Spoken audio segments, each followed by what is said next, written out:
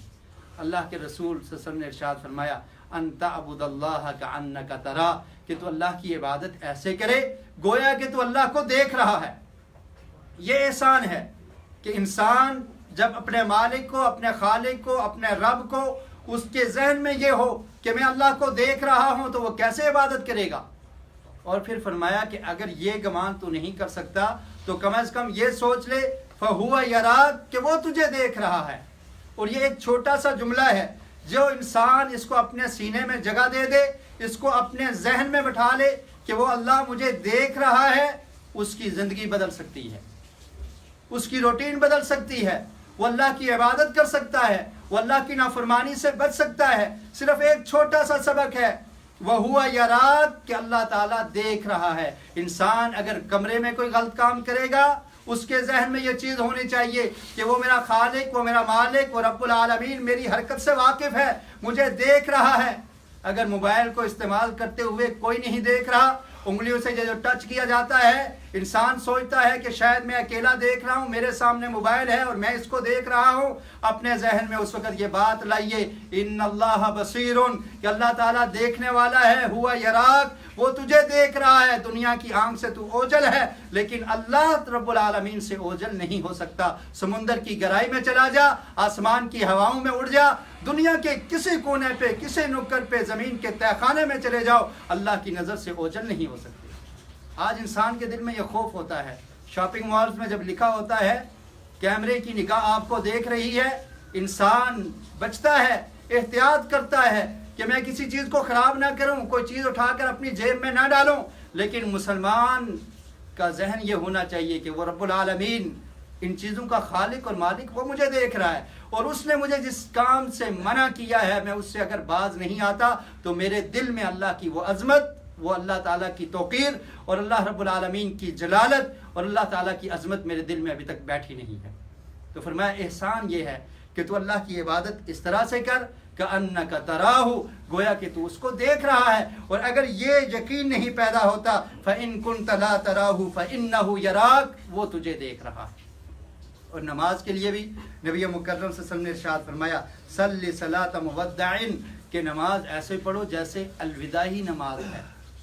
الوداعی نماز سے کیا مراد ہے؟ آپ سفر پہ جا رہے نہیں، آپ دنیا کے سفر کو ختم کر کے آخرت کی طرف جا رہے ہیں۔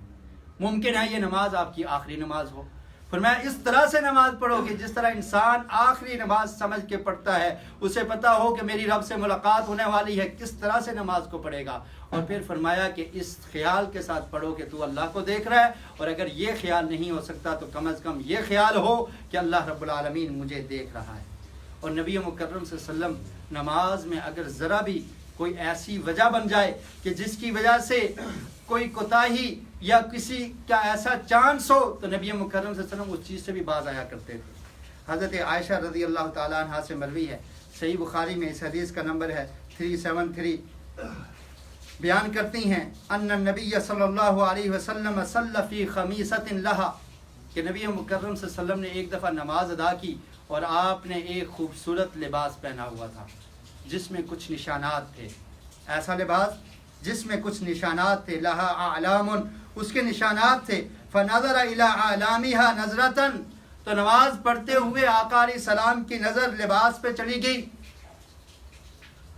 اور اس کی طرف دیکھ لیا۔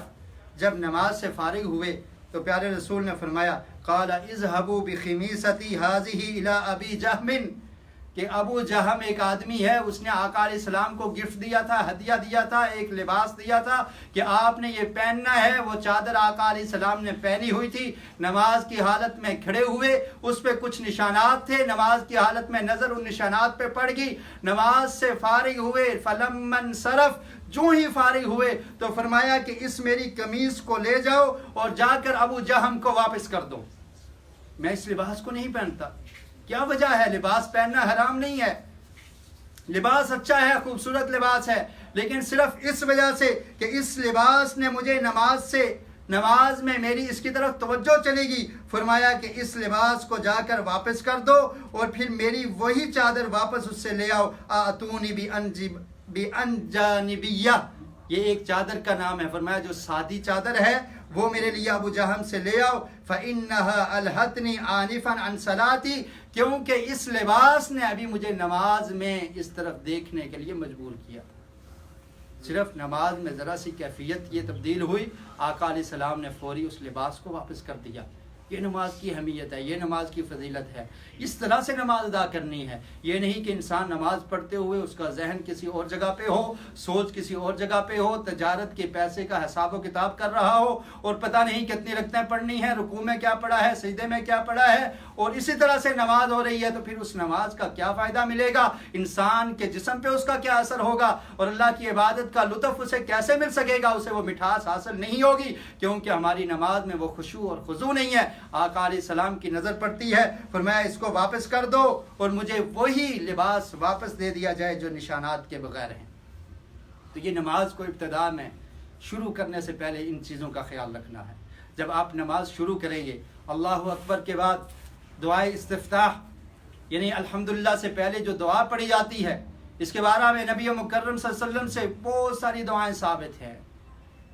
اور اتنی دعائیں ثابت ہیں کہ کبھی آقا علیہ السلام نفلی نماز میں کون سی دعا پڑھتے تھے؟ انی وجہت وجہی للذی، یہ دعا پڑھ لیا کرتے تھے. کبھی آپ اللہم باعد بینی و بین خطایایا یہ پڑھتے، کبھی پڑھتے الحمدللہ حمدا کثیرا. بہت ساری دعائیں ثابت ہیں، لیکن وجہ یہ ہے کہ ہماری دینی امور کو جاننے کی توجہ نہیں ہوتی، ہم علم حاصل نہیں کرتے. صرف ایک ہی دعا ہم نے یاد کی ہوئی ہے اور اسی کو بار بار ریپیٹ کیا جا رہا ہے، اسی کو پڑھ رہے ہیں، اور وہ اس طرح سے یاد ہے جس طرح طوطے کو اپنی زبان یاد ہوتی ہے، اور اسی طرح ہم پڑھتے ہیں اور توجہ برقرار نہیں رہتی. نبی مکرم صلی اللہ علیہ وسلم سے جو دعا پڑھی جانی ہے، صحیح بخاری میں اس حدیث کا نمبر ہے 744 فرمایا حضرت ابو ہریرہ رضی اللہ تعالی عنہ روایت کرتے ہیں، کان الرسول صلی اللہ علیہ وسلم یسکت بین التکبیر و بین القراءہ، کہ آقا علیہ السلام جب نماز شروع کرتے، جماعت کرواتے تو الحمدللہ سے پہلے تھوڑی دیر خاموش رہتے. دیکھیے صحابہ کرام سوال کرنے میں کتنے آگے بڑھ کے سوال کیا کرتے تھے، کتنی ان کو جستجو ہوا کرتی تھی دین کو سیکھنے کے لیے. تو حضرت ابو ہریرہ کہتے ہیں کہ میں نے اللہ کے رسول سے پوچھا، فقلت بأبی و امی یا رسول اللہ. اور سوال کے آداب کا دیکھیے، ابو ہریرہ پوچھتے ہیں اللہ کے رسول آپ پہ میرے والدین قربان ہوں، آپ کے بأبی و امی، میری ماں اور میرا باپ آپ پہ قربان ہو. میں آپ سے ایک سوال کرنا چاہتا ہوں. سوال کیا ہے؟ اسکاتک بین التکبیر والقراءہ ما تقول. اللہ کے رسول جب آپ اللہ اکبر کہتے ہیں سورہ فاتحہ پڑھنے سے قبل آپ تھوڑی دیر خاموش رہتے ہیں، اس خاموشی میں آپ کیا پڑھتے ہیں مجھے بھی بتائیے. نبی مکرم صلی اللہ علیہ وسلم نے ارشاد فرمایا، قال اقول، میں یہ کہتا ہوں. اور سند کے اعتبار سے یہ حدیث بخاری میں ہے اور سب سے بہترین اس کی سند ہے، لیکن آج اکثر مسلمانوں کو یہ دعا یاد نہیں ہے. جمعہ کا مقصد تعلیم ہوتا ہے، جمعہ کا مقصد درس ہوتا ہے، اس سے آپ کچھ سیکھ کے جائیں. اگر صرف ایک دعا بھی آپ اس ہفتے میں یاد کر لیں تو ہم سمجھیں گے کہ آپ کا یہاں پر آنا اور میرا بیان کرنا اس کا کوئی فائدہ ہو جائے گا، ایک مقصد پورا ہو جائے گا. صرف یہ نہیں ہوتا کہ بات کو سنا اور اس کے بعد دوسرے کان سے نکال دیا. نبی مکرم صلی اللہ علیہ وسلم نے ارشاد فرمایا، قال اقول، میں یہ کہتا ہوں، اللہم باعد بینی و بین خطایایا، کہ اللہ تعالیٰ میرے درمیان اور میری خطا کے درمیان، میرے گناہوں کے درمیان ایک فاصلہ برپا کر دے، ایک دوری برپا کر دے، ایک دوری کر دے. وہ دوری کتنی ہو؟ بین المشرق والمغرب، جس طرح مشرق اور مغرب کا فاصلہ ہے اتنا فاصلہ میرے درمیان اور گناہوں کے درمیان کر دے. آقا علیہ السلام،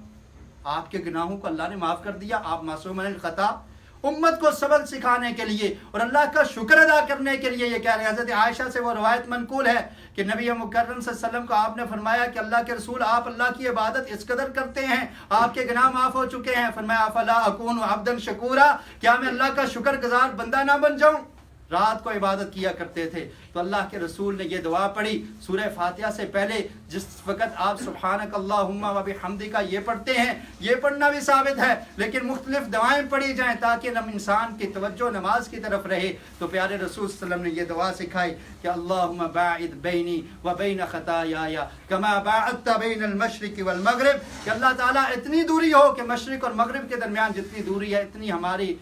خطاؤں کے درمیان اور میرے درمیان دوری پیدا کر دے۔ اور اگلے الفاظ سنیے، اللہم نقینی من الخطایا کما ینقی الثوب الابیض من الدنس۔ کتنی پیاری دعا ہے۔ فرمایا کہ اللہ تعالیٰ مجھے گناہوں سے اس طرح دھو ڈال جس طرح سفید کپڑے کو جب دھویا جاتا ہے اور وہ اجل اٹھتا ہے اور وہ چمک جاتا ہے اور وہ روشن ہو جاتا ہے، اس طرح میری خطاؤں کو اور گناہوں کو دھو دے۔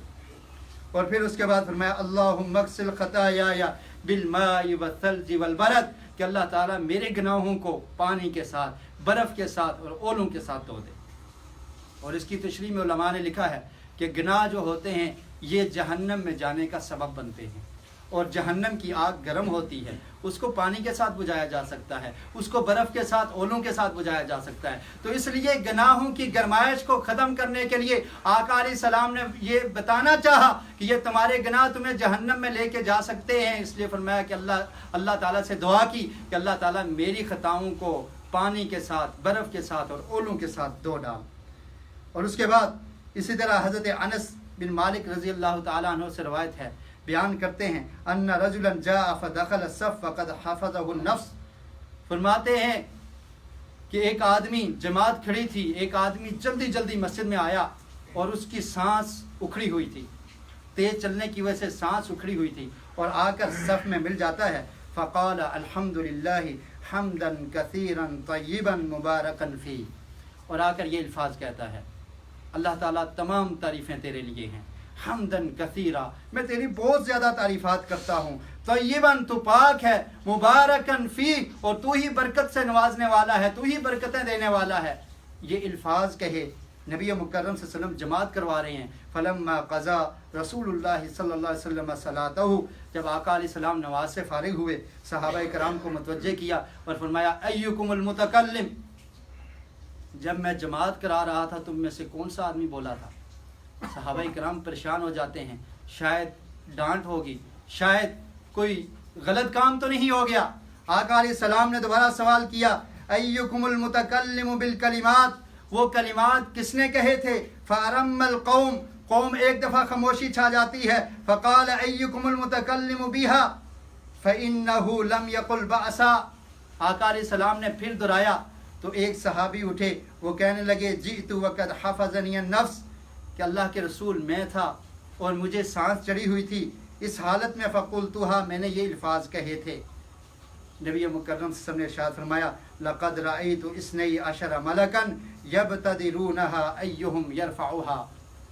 فرمایا یہ میں نے اس لیے پوچھا تھا تعلیم دینے کے لیے۔ اور پھر دیکھیے آقا علیہ السلام کتنے اچھے انداز سے تعلیم دیا کرتے تھے، اگر کسی کی خامی ہو تو اس کو اس طرح نہیں بیان کیا کرتے تھے، عام مجمع میں اس کا اعلان نہیں ہوتا تھا، اس کی نصیحت علیحدگی میں ہوتی تھی یا اس کو پاس بلا کے اس کو بتا دیا جاتا تھا، لیکن جب کوئی اچھا کام ہو تو مجمع کے سامنے اس کی تعریف کرتے ہوئے یا ان کلمات کو سکھانے کے لیے سب کو آگاہ کرتے، ایکم المتکلم، تم میں سے وہ کلمات کہنے والا کون ہے؟ تمام صحابہ کرام موجود ہیں، سناٹا چھا جاتا ہے کہ کون سا وہ آدمی ہے۔ صحابی کہتے ہیں اللہ کے رسول میں تھا، میں نماز میں شامل ہونے کے لیے آیا، تیزی کے ساتھ آیا تھا، میری سانس اکھڑی ہوئی تھی اور میں نے آتے ہی اللہ اکبر کہہ کے یہ الفاظ کہے الحمدللہ حمدن کثیرا طیبا مبارکا فی، یہ الفاظ کہتے ہوئے میں نے نماز کی ابتدا کی۔ اللہ کے رسول نے فرمایا صحابی یہ الفاظ اتنے عظیم ہیں کہ میں یہ دیکھ رہا تھا کہ میں نے 12 فرشتوں کو دیکھا ہے کہ ان میں سے ہر ایک یہ کوشش کر رہا تھا کہ ان الفاظ کو پہلے میں اٹھا لوں۔ یہ الفاظ ہیں جو نماز کی شروع میں پڑھے جائیں، صرف ہم نے ایک دعا یاد کر رکھی ہے، اس کے علاوہ ہم ان تمام دعاؤں کو بھول چکے ہیں۔ یہ کتنی عظیم دعا ہے، صحیح مسلم میں اس حدیث کا نمبر 600 ہے۔ اور اسی طرح